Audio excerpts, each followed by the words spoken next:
दोस्तों ये कहानी है वी नाम की एक ऐसी लड़की की जिसको कॉलेज में सभी परेशान करते थे। कोई भी उसकी रिस्पेक्ट नहीं करता था। उसकी लाइफ बहुत ही बोरिंग चल रही होती है। लेकिन एक दिन वी अपने लैपटॉप पर एक ऐसी गेम को खेलने लगती है जिसमें वो गेम उसे उसकी रियल लाइफ में ऐसे ऐसे खतरनाक चैलेंजेस को देती है जिसको पूरा करने के लिए उसकी जान भी जा सकती है। लेकिन वहीं उस चैलेंज को जीतने पर उसे बहुत सारा पैसा मिलता। लेकिन इसके आगे का वी ने भी नहीं सोचा था कि ये गेम उसके साथ कुछ बहुत ही भयानक भी कर सकती है जिसका पछतावा उसे जिंदगी भर रहेगा और वो इस गेम की सिर्फ एक कठपुतली बनकर रह जाएगी। लेकिन आखिर उस गेम ने वी के साथ ऐसा क्या कर दिया था, चलिए जानते हैं। तो कहानी की शुरुआत वी नाम की एक हाई स्कूल स्टूडेंट को दिखाते हुए होती है जो अपने लैपटॉप में स्पॉटिफाई ओपन करके गाने सुनने लगती है और अपनी ईमेल चेक करती है जहां उसे कैल आर्ट्स यूनिवर्सिटी से मेल आया हुआ था जिसमें लिखा गया था कि आपका कैल आर्ट यूनिवर्सिटी में स्वागत है। वी उस मेल को एक्सेप्ट कर लेती है लेकिन वो थोड़ी परेशान थी क्योंकि वो अपनी मॉम को अकेला छोड़कर कैल आर्ट यूनिवर्सिटी नहीं जाना चाहती थी।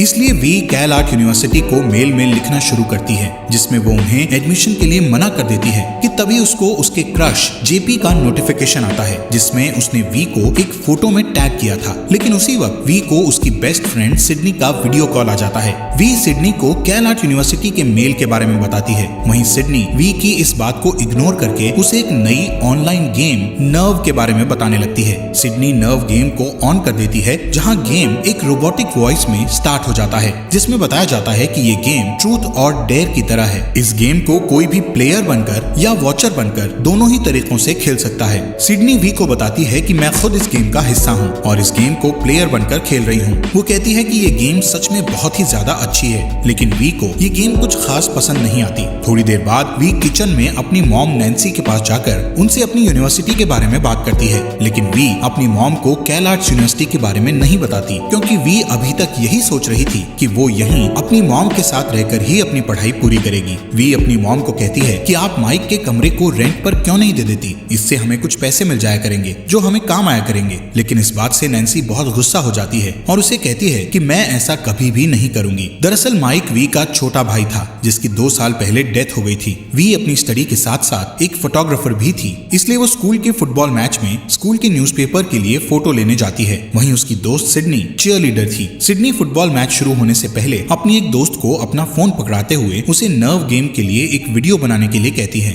जहां उसे व्यूअर्स द्वारा एक डेयर मिला था जिसमें उसे चलते मैच के दौरान अपनी एक नेकेड फोटो नर्व पर अपलोड करनी थी। और जब सिडनी अपना ये डेयर पूरा करती है तो ये देखकर हर कोई शॉक्ड रह जाता है। अब सिडनी को इस डेयर के बदले कुछ पैसे मिल जाते हैं। यहाँ से सीन शिफ्ट होता है और हमें इस नर्व गेम के कुछ और प्लेयर्स को दिखाया जाता है जो अपना डेयर पूरा कर रहे थे। यहाँ पर हमें इस गेम के बारे में पता चलता है कि जब भी कोई प्लेयर इस गेम में खुद को एनरोल करता है तो इस गेम का एआई सिस्टम ऑटोमेटिकली उस प्लेयर का सारा डेटा कलेक्ट कर लेता है ताकि वो पता लगा सके कि उस प्लेयर को किस तरह का डेयर देना है। वहीं अनजान लोग अपने फेवरेट प्लेयर्स को खेलता देखने के लिए उनको पेमेंट करते थे ताकि वो उस प्लेयर को इस गेम के फाइनल तक पहुंचा सकें। इस गेम को देखने वाले जिन्हें व्यूअर्स कहा जाता था वो भी किसी प्लेयर को कोई भी डेयर दे सकते थे ताकि वो लोग इस गेम से और भी ज्यादा अटैच्ड रह सकें। अब हमें वी और सिडनी को दिखाया जाता है जो अपने कुछ दोस्तों के साथ एक रेस्टोरेंट में बैठे होते हैं जहां उन दोनों के बीच इस गेम को लेकर थोड़ी बहस शुरू हो जाती है। सिडनी वी की इंसल्ट करती हुई उससे कहती है कि जब तुम्हें इस गेम को खेलना ही नहीं है तो इस गेम के बारे में जानकर तुम क्या करोगी। और इसके साथ ही सिडनी वी को ये भी कहती है कि तुम असल जिंदगी में एक प्लेयर नहीं हो, तुम सिर्फ एक वाहियात वॉचर हो जो सिर्फ प्लेयर्स को खेलता हुआ देखकर खुश होती हो। सिडनी वी को कहती है कि अगर तुम एक प्लेयर हो तो मैं तुम्हें एक डेयर देती हूँ, उसे पूरा करके दिखाओ। वो वी को एक डेयर देती है कि तुम्हें जाकर जेपी को हाय बोलना है। जेपी वी का क्रश था लेकिन वी इस डेयर को एक्सेप्ट नहीं करती तो सिडनी खुद जेपी के पास जाकर उसे वी का बॉयफ्रेंड बनने के लिए कहती है। वहीं जेपी कहता है कि मुझे वी में कोई इंटरेस्ट नहीं है और ना ही वी मेरे टाइप की है। वी खुद की इंसल्ट होते देखकर वहां से अपने घर चली जाती है। घर पहुंचते ही गुस्से में वो नर्व गेम पर as a player sign in कर लेती है जिसके बाद ही रोबोटिक वॉइस से बताया जाता है कि इस गेम के फाइनल में पहुंचने के लिए आपको अपने व्यूअर्स बढ़ाने होंगे। जिसको ज्यादा लोग पसंद करेंगे वही प्लेयर इस गेम के फाइनल तक जाएंगे। इसके बाद वी को इस गेम के 3 रूल्स बताए जाते हैं जिनमें से पहला रूल ये था कि सभी डेज को पूरा करने से पहले इस गेम पर लाइव रहना है। दूसरा रूल ये था कि कोई भी प्लेयर इस गेम को बीच में नहीं छोड़ सकता और तीसरा रूल ये था कि सभी डेज को टाइम पर पूरा करना है और अगर कोई भी प्लेयर प्लेयर इन तीनों रूल्स में से किसी को भी तोड़ता है तो उसे इस गेम से बाहर कर दिया जाएगा और उसको कोई पैसा भी नहीं मिलेगा। अब ये तीनों रूल्स बताने के बाद नर्व गेम वी से उसका फिंगरप्रिंट मांगती है और वी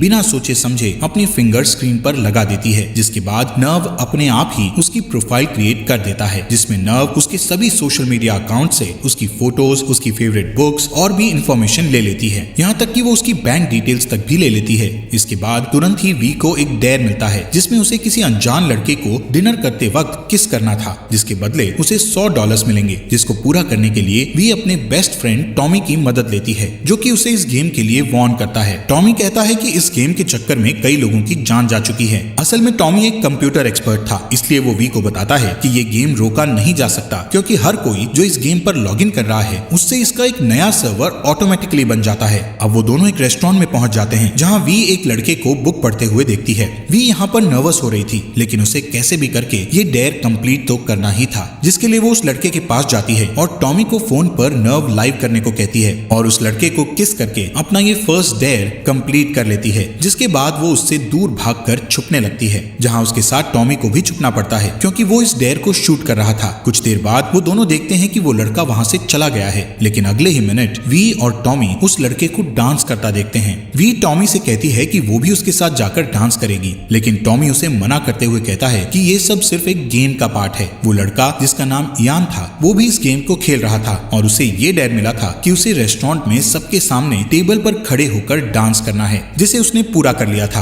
अब इयान टॉमी के पास आकर बैठ जाता है, तभी इयान और वी के पास सेम डेयर आता है जिसमें उन दोनों को एक साथ बाइक पर घूमना था, जिसके बदले उन्हें $200 मिलेंगे। पहले तो वी इस डेयर के लिए मना कर देती है, लेकिन उसे मन ही मन इयान अच्छा लगता है, इसलिए वो उसके साथ डेयर को कंप्लीट करने जाने का डिसाइड करती है। वी इयान की बाइक पर बैठती है और वो दोनों शहर में घूमने निकल जाते हैं। इसी दौरान वहीं सिडनी ने भी एक और डेयर कंप्लीट कर लिया था जिसमें उसे लोगों के पास जाकर फाट करना था। सिडनी इस गेम को काफी एंजॉय कर रही थी जब तक कि इस गेम में वी नहीं आई थी, क्योंकि वी बहुत तेजी से अपने वॉचर्स गेन कर रही थी। वहीं दूसरी ओर वी इयान के साथ काफी खुश थी क्योंकि उन दोनों ने ही इस डेयर को भी कंप्लीट कर लिया था। अब जैसे ही इयान वहां से चला जाता है तो वी के पास एक और डेयर आता है जिसमें उसे किसी एक्सपेंसिव स्टोर पर जाकर वहां की सबसे एक्सपेंसिव ड्रेस ट्राई करनी थी, जिसके लिए उसे $500 मिलेंगे। वहीं वी की मॉम नैन्सी बहुत कंफ्यूज थी कि वी के बैंक अकाउंट में इतने सारे पैसे कहां से आ रहे हैं, क्योंकि वी और उसकी मॉम का बैंक अकाउंट जॉइंट था। उधर टॉमी जो वी को प्यार करता था इसलिए वो वी को लेकर काफी चिंतित था,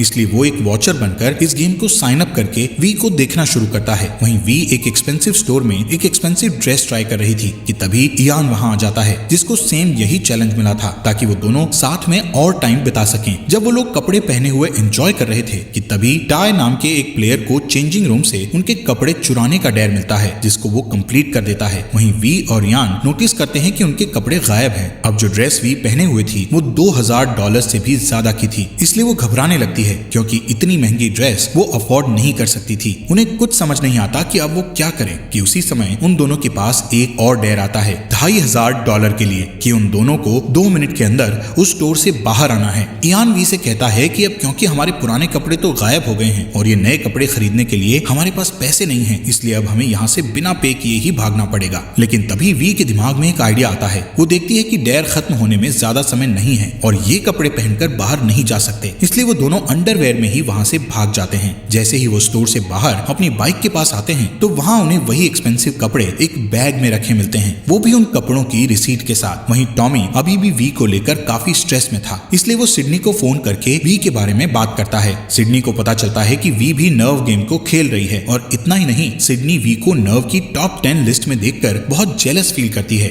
वहीं टॉमी अपने हैकर दोस्त से कांटेक्ट करता है ताकि वो अरूबा नाम की एक हैकिंग वेबसाइट का इस्तेमाल करके नर्व गेम का पास की निकाल सके और उसके जरिए वो इयान और इस नर्व गेम की सीक्रेट जानकारी हासिल कर पाए। तभी टॉमी को डार्क वेब से पता चलता है कि इयान इस गेम का एक सीनियर प्लेयर है जो पिछली बार खेलने के बाद अचानक से गायब हो गया था। वो इसके बारे में वी को कॉल करके बताने की कोशिश करता है, लेकिन वहीं इसी दौरान वी को एक और नया डेयर मिलता है जिसमें उसे इयान का बताया हुआ टैटू अपनी बॉडी पर करवाना था। इयान का बताया हुआ टैटू करवाने से वो दोनों एक दूसरे के और क्लोज आ रहे थे। वहीं उन दोनों को एक साथ देखना बाकी वॉचर्स को काफी पसंद आ रहा था ताकि वो लोग उन्हें और चैलेंजेस दे सकें। लेकिन इस बार उनको बहुत खतरनाक डेयर मिलता है जिसमें इयान को न्यूयॉर्क में 60 माइल्स पर आवर की बेहद तेज स्पीड में आंखों पर पट्टी बांधकर और वी को पीछे पीछे बैठाकर राइड करनी थी और उसके पीछे बैठी वी ही उसे रास्ता बताएगी। इस डेयर का उन्हें $10,000 मिलेगा अगर वो इस डेयर को कंप्लीट कर पाए। लेकिन वी ये डेयर नहीं करना चाहती थी, पर इयान जैसे तैसे उसे इसके लिए मना लेता है। पर तभी उनके पास ताय नाम का एक लड़का आता है जो इयान को ब्लाइंड फोल्ड का कपड़ा देकर फाइनल में मिलेंगे बोलकर वहां से चला जाता है। वी इयान से पूछती है कि वो कौन था, जिस पर इयान कहता है कि वो शायद इस गेम का प्लेयर होगा। जिसके बाद वो दोनों बाइक पर बैठकर ये खतरनाक डेयर करने लगते हैं। वो दोनों रास्ते में कई बार मरते मरते बचते हैं, पर टाइम पूरा होने से पहले वो इस डेयर को कंप्लीट कर लेते हैं। इसी के साथ वो दोनों एक दूसरे को पसंद करने लग गए थे।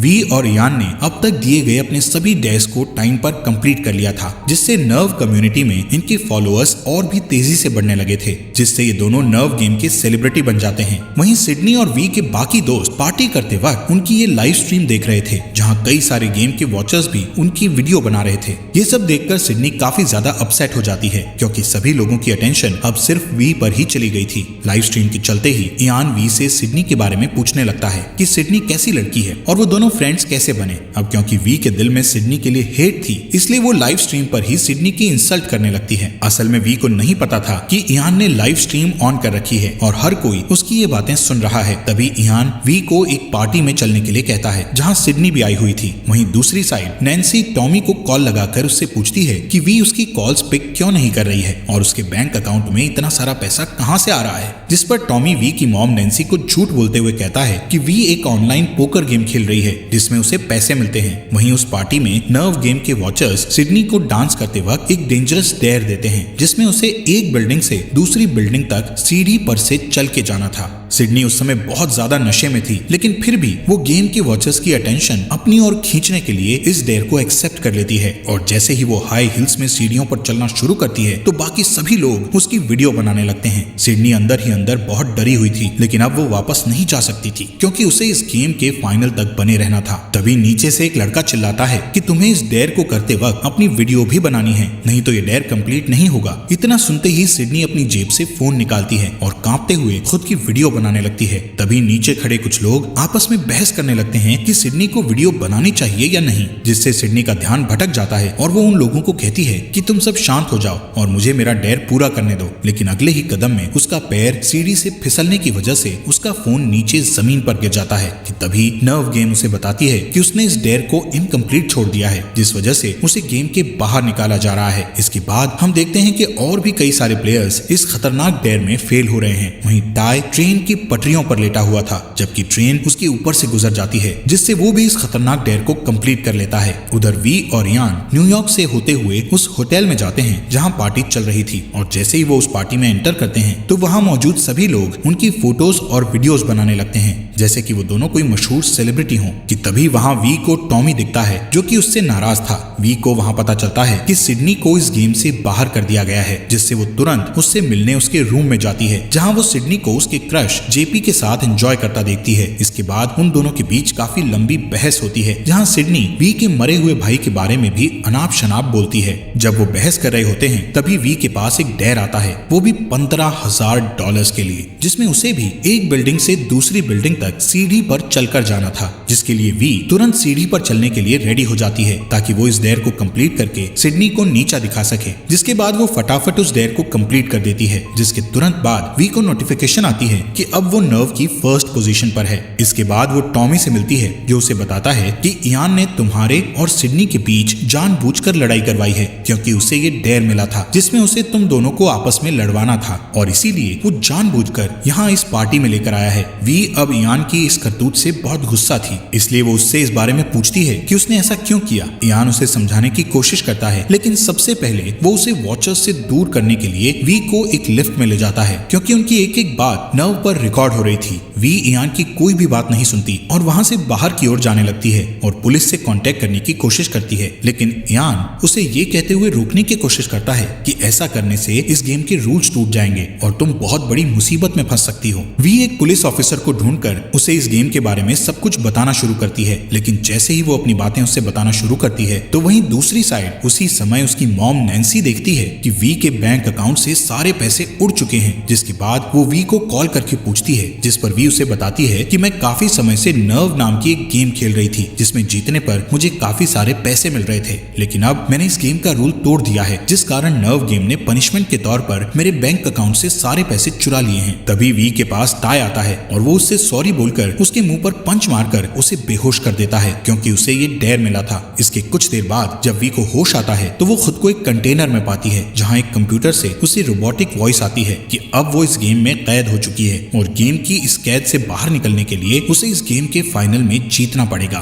रोबोटिक वॉइस उसे ये भी कहती है कि उसे सबसे पहले फेरी तक पहुंचना होगा। अब जैसे ही वी कंटेनर से बाहर निकलती है तो वहाँ इयान उसे ढूंढता हुआ मिलता है। वो उसे बताता है कि उसने और टाई ने इस गेम को पिछले साल अपने एक दोस्त रॉबी के साथ भी खेला था, जिसमें उन तीनों को शहर की सबसे ऊंची बिल्डिंग के हैंगर पर एक हाथ से लटकने का डर मिला था, जिसे करते वक्त रॉबी का हाथ फिसल गया था और वो मारा गया। जिसके बाद मैंने और टाई ने पुलिस को इस बारे में बताने की कोशिश की, लेकिन किसी ने भी हमारी बात को सीरियसली नहीं लिया। अब क्योंकि हमने भी तुम्हारी तरह इस गेम का रूल तोड़ा था, इसलिए इस गेम ने हमारी लाइफ पूरी तरह से खराब कर दी। इयान वी को ये भी बताता है कि इस गेम ने मुझे और टाई को कुछ दिनों तक एक कंटेनर में ही कैद रखा था और हमारे परिवार के बैंक अकाउंट्स में से सारा पैसा निकाल लिया। वो बताता है कि अब मुझे और टाई को फाइनल जीतना ही है, जिसके बाद ही हम इस गेम से बाहर निकल पाएंगे और अपनी नॉर्मल लाइफ जी पाएंगे। दोस्तों, यहाँ हमें पता चलता है कि नर्व गेम में एक थर्ड टाइप की कैटेगरी भी है जिन्हें प्रिजनर कहा जाता था, मतलब जिन्होंने इस गेम का कोई न कोई रूल तोड़ा था और उन्हें इस गेम से आजाद होने के लिए फाइनल में जीतना होता था। इयान वी को कहता है कि टाई कैसे भी करके इस गेम की कैद से बाहर निकलना चाहता है, जिसके लिए वो इस गेम को जीतने के लिए कुछ भी कर सकता है। लेकिन तभी इयान वी को कहता है कि लेकिन मैं तुम्हारी मदद करना चाहता हूँ, जिसके लिए मैंने इस गेम के वॉचर्स के साथ एक एग्रीमेंट साइन किया है, जिसमें मैंने उन लोगों से कहा है कि वो लोग टाई को डिफिकल्ट चैलेंजेस दें ताकि मैं टाई को हरा सकूं और फाइनल में सिर्फ हम दोनों ही पहुंच सकें,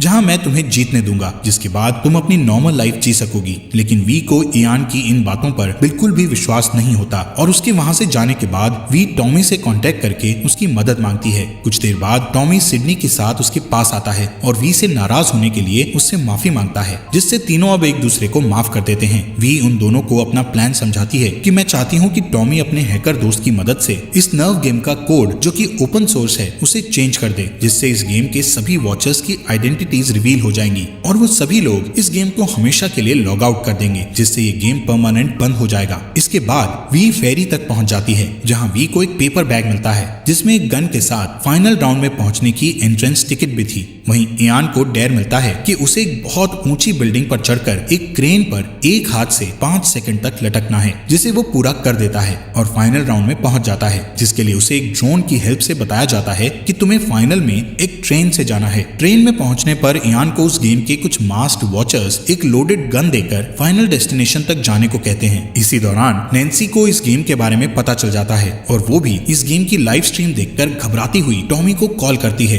जिससे टॉमी उसे अपने हैकर दोस्त के अड्डे पर आने को कहता है। वहीं वी उस स्टेडियम में पहुंच जाती है जहां पर फाइनल खेला जाना था। वो स्टेडियम बहुत सारे दर्शकों से भरा पड़ा था जिन्होंने मास्क लगाया हुआ था। उसी टाइम इयान भी वहां आ जाता है और तब उन दोनों को फाइनल डेयर बताया जाता है कि तुम दोनों को एक दूसरे को गोली मारनी है और जिसने सबसे पहले गोली मारी वो इस गेम को जीत जाएगा। इयान वी को उसे शूट करने को कहता है, लेकिन वी उसे शूट नहीं कर पाती, जिस वजह से ये फाइनल डेयर उन दोनों में से कोई भी नहीं जीतता। वहीं नैन्सी टॉमी के पास आ जाती है। टॉमी अपने हैकर दोस्तों के साथ मिलकर इस गेम के कोड को बदलने और गेम के वॉचर्स की आइडेंटिटी को रिवील करने की कोशिश कर रहा था, लेकिन उन्हें ऐसा करने में काफी ज्यादा मुश्किल हो रही थी क्योंकि गेम के बहुत सारे बॉट्स उन्हें ब्लॉक कर रहे थे। उधर स्टेडियम में टाई एक गन लेकर आता है और इस गेम को जीतने के लिए इयान को गोली मारने ही वाला होता है कि तभी वी इयान को बचाने के लिए उसके सामने आकर खड़ी हो जाती है और जोर जोर से चिल्लाकर गेम के वॉचर्स को कहती है कि क्या तुम सब सच में अपने मनोरंजन के लिए किसी को मरता देखना चाहते हो, जिसके जवाब में सभी वॉचर्स हाँ कहते हैं। इसलिए वी टाई को अपना एक डेयर देती हुई कहती है कि अगर तुम में हिम्मत है तो तुम मुझे शूट करके दिखाओ, जिससे टाई वॉचर्स से पूछता है कि क्या मैं वी को शूट कर दूं, जिस पर सभी वॉचर्स जोर जोर से हाँ चिल्लाने लगते हैं। तभी सभी वॉचर्स के अपने अपने फोन पर वोटिंग का ऑप्शन शुरू हो जाता है, जिसमें उन्हें यस और नो में से किसी एक को चुनना था और अब ज्यादातर वॉचर्स का जवाब यस था। इसलिए टाई वी पर गोली चला देता है। वहीं इस लाइव स्ट्रीम को वी की मॉम टॉमी और सिडनी के साथ देख रही थी। उधर स्टेडियम में इयान वी के पास जाता है, जो कि पूरी तरह खून से लथपथ थी कि तभी अचानक टॉमी अपने हैकर दोस्तों के साथ इस नर्व गेम को हैक करने में कामयाब हो जाता है और गेम का कोड बदल देता है, जिससे एक एक करके सभी गेम वॉचर्स की आइडेंटिटी रिवील होने लगती है। और तभी वॉचर्स के पास मैसेज आता है कि वो लोग वी के मर्डरर हैं, क्योंकि उन्होंने ही वी को गोली मारने के लिए टाई को यस कहा था। अब ये देखकर सभी वॉचर्स बहुत ज्यादा घबरा जाते हैं और जल्दी से इस गेम को साइन आउट करके स्टेडियम से भाग जाते हैं। वहीं जैसे ही टाई वी के पास जाता है तो इयान गुस्से में टाई पर गोली चलाने लगता है, लेकिन तभी वी होश में आ जाती है और इयान को रोक लेती है। तब टाई इयान को बताता है कि ये सब वी का ही प्लान था, झूठ मूठ में सभी वॉचर्स के सामने मरने का। वो बताता है कि मुझे सिडनी ने फाइनल राउंड से पहले फोन करके वी के इस प्लान के बारे में सब बता दिया था कि मैं वी को सभी वॉचर्स से पूछकर सबके सामने नकली गोली मारूं, जिससे टॉमी के हैकर दोस्तों ने इस गेम के सिस्टम को हैक करके सभी वॉचर्स के फोन पर यस और नो को डिस्प्ले किया और फिर जैसे ही उन्होंने यस पर क्लिक किया तो उनकी आइडेंटिटी रिवील हो गई और डर के मारे उन्होंने इस गेम को साइन आउट कर दिया और इस तरह ये नर्व गेम परमानेंटली क्लोज हो चुकी है। इसी के साथ ये मूवी यहीं पर खत्म हो जाती है।